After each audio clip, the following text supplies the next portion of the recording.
আজকে কি বানাবো দেখো, এই যে আলু কেটে নিয়েছি আর এদিকে দেখো সজনে ফুল নিয়ে নিয়েছি, এগুলো একটু নুন মাখিয়ে রেখে দিয়েছি।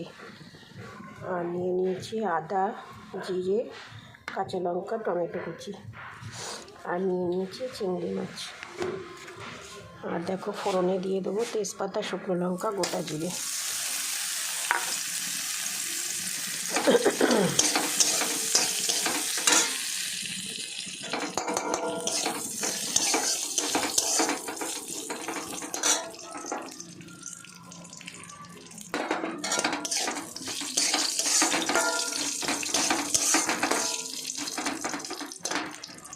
আলুগুলো ভেজে নেবো একটু লাল লাল করে। এবারে দিয়ে দেবো আদা, জিরে, টমেটো আর কাঁচা লঙ্কার পেস্টটা।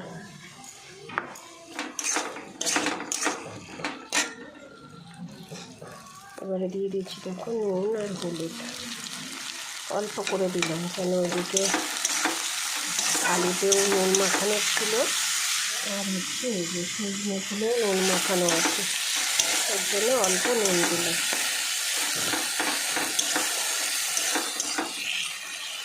এবারে দিয়ে দেবো দেখো সজনে ফুলগুলো।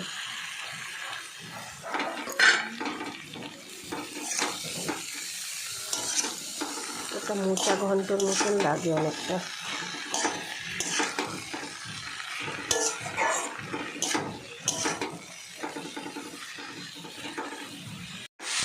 দেখো আমার একটু ভাজা ভাজা হয়ে গেছে, এবার দিয়ে দেবো একটু অল্প পরিমাণ জল।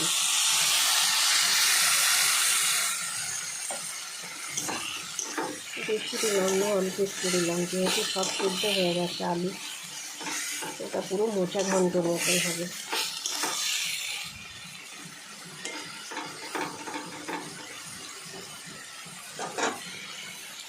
এবার দিয়ে দেবো ভেজে রাখা চিংড়ি মাছ।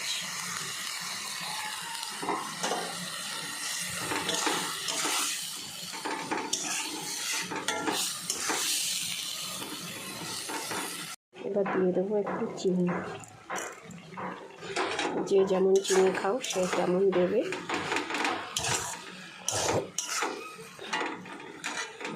এবার দিয়ে দেবো একটু গরম মশলা। তোমরা ঘিও দিতে পারো, ঘিটা আমার নেই তাই দিতে পারলাম না।